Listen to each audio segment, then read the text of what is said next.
ಗುರು ಬಸವಲಿಂಗಾಯ ನಮಃ. ಈ ದಿನ ಶಿವಯೋಗಿ ಸಿದ್ದರಾಮೇಶ್ವರರ ಒಂದು ವಚನವನ್ನು ನಾವು ನೋಡೋಣ.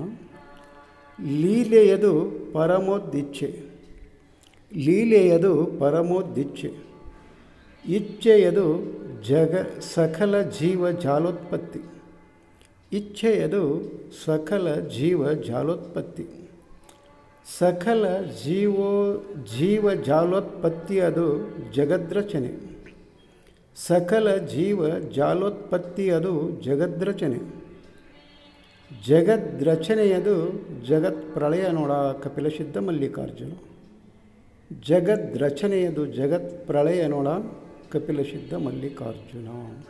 ಇಲ್ಲಿ ಈ ಶಿವಯೋಗಿ ಸಿದ್ದರಾಮೇಶ್ವರರು ಈ ಒಂದು ಜಗತ್ತಿನ ಬಗ್ಗೆ, ಸಕಲ ಜೀವರಾಶಿಗಳ ಬಗ್ಗೆ, ಇಲ್ಲಿ ಅದು ಯಾವ ರೀತಿ ಉತ್ಪತ್ತಿ ಆಯಿತು, ಅದು ಯಾವ ರೀತಿ ಆ ಪರಮಾತ್ಮನಿಂದ ಹೊರಹೊಮ್ಮಿತು ಅನ್ನೋದನ್ನು ಇಲ್ಲಿ ತಿಳಿಪಡಿಸ್ತಾರೆ. ಹಾಗೆ ಲೀಲೆಯದು ಪರಮೋದ್ ಇಚ್ಛೆ ಅಂದರೆ ಸೃಷ್ಟಿಕರ್ತ ಪರಮಾತ್ಮ ಒಂದು ಲೀಲೆ ಮಾಡಬೇಕಂತ ಹೇಳಿ ಅವನಿಗೆ ಒಂದು ಇಚ್ಛೆ ಆಯಿತು. ಅಂದರೆ ಈ ಸೃಷ್ಟಿಯನ್ನು ನಿರ್ಮಾಣ ಮಾಡಬೇಕು ಅನ್ನುವ ಒಂದು ಇಚ್ಛೆ ಆತದು.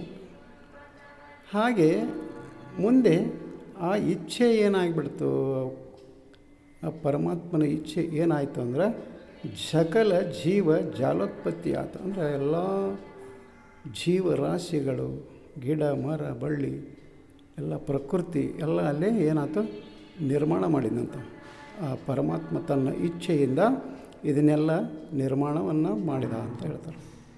ಹಾಗೆ ಸಕಲ ಜೀವ ಜಾಲೋತ್ಪತ್ತಿ ಅದು ಜಗದ್ರಚನೆ ಅಂದರೆ ಅಲ್ಲಿ ಸಕಲ ಜೀವಿಗಳು, ಗಿಡ ಮರ ಬಳ್ಳಿ ಪಂಚಭೂತಗಳು ಇವೆಲ್ಲವನ್ನು ನಿರ್ಮಾಣ ಮಾಡಿದಾಗ ಅಲ್ಲಿ ಏನಾಗ್ತಂದ್ರೆ ಒಂದು ಜಗದ್ರಚನೆ ಆಯಿತು. ಈ ಜಗತ್ತು ಒಂದು ರಚನೆಗೆ ಬಂತು. ಹಾಗೆ ಮುಂದೆ ಏನು ಹೇಳ್ತಾರೋ ಅಂದರೆ ಜಗದ್ರಚನೆಯದು ಜಗತ್ ಪ್ರಳಯ ನೋಡ ಕಪಿಲಸಿದ್ಧ ಮಲ್ಲಿಕಾರ್ಜುನ. ಹಾಗೆ ಆ ಸೃಷ್ಟಿಕರ್ತ ಪರಮಾತ್ಮ ಆ ಲೀಲಾಮೂರ್ತಿ ಏನಿದಾನಲ್ಲ, ಆತ ಜಗತ್ತನ್ನು ನಿರ್ಮಾಣ ಮಾಡುವಂಥ ಒಂದು ಇಚ್ಛೆ ಬಂತು. ಮುಂದೆ ಸಕಲ ಜೀವಿ ರಾಶಿಗಳನ್ನು ಉತ್ಪತ್ತಿ ಮಾಡಿದ ಮತ್ತು ಒಂದು ಈ ಜಗತ್ತನ್ನು ರಚನೆ ಮಾಡಿದ ಮತ್ತು ಅದನ್ನು ಆತನೇ ಪ್ರಳಯನೂ ಮಾಡ್ತಾನೆ. ಅದಕ್ಕೆ 3 ತತ್ವಗಳನ್ನು ಇಲ್ಲಿ ನಾವು ಹೇಳ್ತಾ ಇರ್ತೇವೆ. ಸೃಷ್ಟಿ, ಸ್ಥಿತಿ, ಲಯ.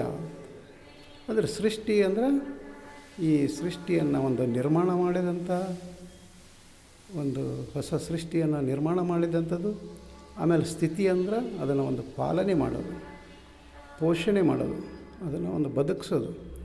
ಮತ್ತು ಲಯ ಅಂದರೆ ತನಗೆ ಅಲ್ಲಿ ಬೇಕಾದಾಗ ಮತ್ತು ಅದನ್ನು ಲಯ ಮಾಡಿಕೊಳ್ಳೋದು. ಹಾಗೆ ಸೃಷ್ಟಿ, ಸ್ಥಿತಿ, ಲಯ. ಹಾಗೆ ನಮ್ಮ ಒಂದು ಒಬ್ಬ ಮನುಷ್ಯನ ಒಂದು ಬದುಕನ್ನು ನಾವು ಒಂದು ತಿಳ್ಕೋಬೇಕಾಗಿತ್ತು ಅಂದರೆ ಅಲ್ಲಿ ಹುಟ್ಟು ಅಂದರೆ ಸೃಷ್ಟಿ ಮತ್ತು ಬದುಕು ಅದು ಒಂದು ಸ್ಥಿತಿ, ಲಯ ಅಂದರೆ ಒಂದು ಮರಣ. ಇಲ್ಲಿ ನಮ್ಮ ಜೀವನದಲ್ಲಿ ಈ 3 ಕ್ರಿಯೆಗಳು, ಒಂದು ಸೃಷ್ಟಿ, ಒಂದು ಸ್ಥಿತಿ, ಒಂದು ಲಯಗಳು ನಮ್ಮ ಜೀವನದಲ್ಲಿ ನಡೀತಾವೆ. ಅಂದರೆ ಈಗ ನಾವು ಇವತ್ತು ಹುಟ್ಟಿ ಬಂದಿದ್ದೇವೆ, ಮುಂದೆ ಇಲ್ಲಿ ನಾವು ಒಂದು ಸ್ಥಿತಿಯಲ್ಲಿದ್ದೇವೆ, ಒಂದು ಬದುಕು ಸವಿಸ್ತಾ ಇದ್ದೇವೆ, ಮುಂದೆ ಒಂದು ಲಯ ಆಗ್ತೇವೆ. ಅಂದರೆ ಒಂದು ಲಯ ಅಂದರೆ ಅಲ್ಲಿ ಮರಣ ಆಗ್ತದೆ. ಅದಕ್ಕೆ ಅಲ್ಲಿ ಗುರು ಬಸವಣ್ಣನವರು ಅಲ್ಲಿ ಒಂದು ಕೀಟಕದ ಒಂದು ಉದಾಹರಣೆಯನ್ನು ಕೊಡ್ತಾರೆ.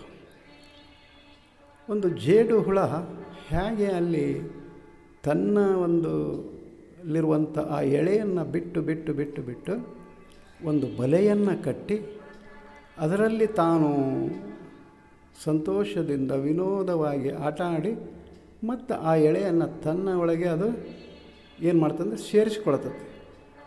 ಹಾಗೆ ಈ ಸೃಷ್ಟಿಕರ್ತ ಪರಮಾತ್ಮ ಏನಿದಾನಲ್ಲ, ಇದನ್ನು ನಿರ್ಮಾಣ ಮಾಡಬೇಕಂತ ಮನಸ್ಸು ಬಂತು, ನಿರ್ಮಾಣ ಮಾಡಿದ. ಮತ್ತು ಇದನ್ನು ಪಾಲನೆ ಮಾಡಬೇಕು ಅಂತ ಹೇಳಿ ಪಾಲನೆ ಮಾಡಿದೆ. ಮುಂದೆ ಅದನ್ನು ಲಯ ಮಾಡಬೇಕು ಅಂದಾಗ ಅದನ್ನು ಆತ ಲಯ ಮಾಡ್ತಾನೆ. ಇದು ಎಲ್ಲ ಕಾರ್ಯಗಳು ಯಾರಿಂದ ನಡೀತಾವೆ ಅಂದರೆ ಆ ಸೃಷ್ಟಿಕರ್ತ ಪರಮಾತ್ಮನಿಂದ ನಡೀತಾವೆ. ಅದಕ್ಕೆ ಈ ಪೌರಾಣಿಕಕಾರರು ಅಲ್ಲಿ ಏನು ಹೇಳ್ತಾರೆ ಅಂದ್ರೆ ಬ್ರಹ್ಮ ವಿಷ್ಣು ಮಹೇಶ್ವರ ಅಂದರೆ ಅಲ್ಲಿ ಈ ಸೃಷ್ಟಿಯನ್ನು ಮಾಡಿದವನು ಬ್ರಹ್ಮ, ಇದನ್ನು ಪಾಲನೆ ಮಾಡುವಂಥವನು ವಿಷ್ಣು, ಇದನ್ನು ಲಯ ಮಾಡುವಂಥವ ರುದ್ರ ಅಂತ ಹೇಳಿ ಅಲ್ಲಿ ಒಂದು ತಾತ್ವಿಕ ಒಂದು ಅಭಿಪ್ರಾಯವನ್ನು ಅಲ್ಲಿ ಅವರು ಮಂಡನೆ ಮಾಡ್ತಾರೆ. ಹಾಗೆ ಈ ಸೃಷ್ಟಿ ಸ್ಥಿತಿ ಲಯಗಳ ಅಲ್ಲಿ ಯಾವ ರೀತಿ ನಾವು ಬಂದಿದ್ದೇವೆ, ಯಾವ ರೀತಿ ಇರ್ತೇವೆ, ಯಾವ ರೀತಿ ಹೋಗ್ತೇವೆ ಅನ್ನೋದನ್ನು ಇಲ್ಲಿ ಶಿವಯೋಗಿ ಸಿದ್ದರಾಮೇಶ್ವರರು ಈ ವಚನದಲ್ಲಿ ಹೇಳ್ತಾರೆ. ಹಾಗಾಗಿ ಈ ಸೃಷ್ಟಿ ಸ್ಥಿತಿ ಲಯಗಳ ಮೂಲ ಕಾರಣಕರ್ತ ಯಾರು ಅಂದರೆ ಅದು ಸೃಷ್ಟಿಕರ್ತ ಪರಮಾತ್ಮ ಆಗಿದ್ದಾನೆ. ಹಾಗಾದರೆ ಆ ಸೃಷ್ಟಿಕರ್ತ ಪರಮಾತ್ಮನನ್ನು ನಾವು ಅರಿಬೇಕಾಗಿತ್ತು, ಆತನನ್ನು ತಿಳ್ಕೋಬೇಕಾಗಿತ್ತು, ಆತನ ಒಂದು ಅನುಗ್ರಹವನ್ನು ನಾವು ಪಡ್ಕೋಬೇಕಾಗಿತ್ತು ಅಂತ ಕೇಳಿದಾಗ ಮತ್ತೆ ಅಲ್ಲಿ ನಾವು ಏನು ಮಾಡಬೇಕಂದ್ರೆ ಶರಣರ ವಚನಗಳನ್ನು ಓದಬೇಕಾಗ್ತದೆ. ಶರಣರ ವಚನಗಳನ್ನು ಓದ್ತಾ ಹೋದಾಗ ಈ ಸೃಷ್ಟಿ ಸ್ಥಿತಿ ಲಯದ ಬಗ್ಗೆ ನಮ್ಗೆ ಅಲ್ಲಿ ಅರಿವಾಗ್ತದೆ. ಹಾಗೆ ಅಲ್ಲಿ ಜಗದ್ರಚನೆ, ಜಗತ್ಪಾಲನೆ, ಜಗತ್ ಪ್ರಳಯ ಇವುಗಳೆಲ್ಲ ನಮಗೆ ಸೃಷ್ಟಿಕರ್ತ ಪರಮಾತ್ಮನಿಂದ ನಡೀತಾ ಇದ್ದಾವು ಅನ್ನುವಂಥ ಅರಿವು ನಮಗೆ ಬರ್ತದೆ. ಅದಕ್ಕೋಸ್ಕರ ನಾವು ವಚನಗಳನ್ನು ಓದೋಣ, ವಚನವನ್ನು ಪಚನೆ ಮಾಡಿಕೊಳ್ಳೋಣ ಅಂತ ಹೇಳುತ್ತಾ ಈ ವಚನಕ್ಕೆ ವಿರಾಮ ಕೊಡ್ತಾ ಇದ್ದೇನೆ. ಶರಣು ಶರಣಾರ್ಥಿ.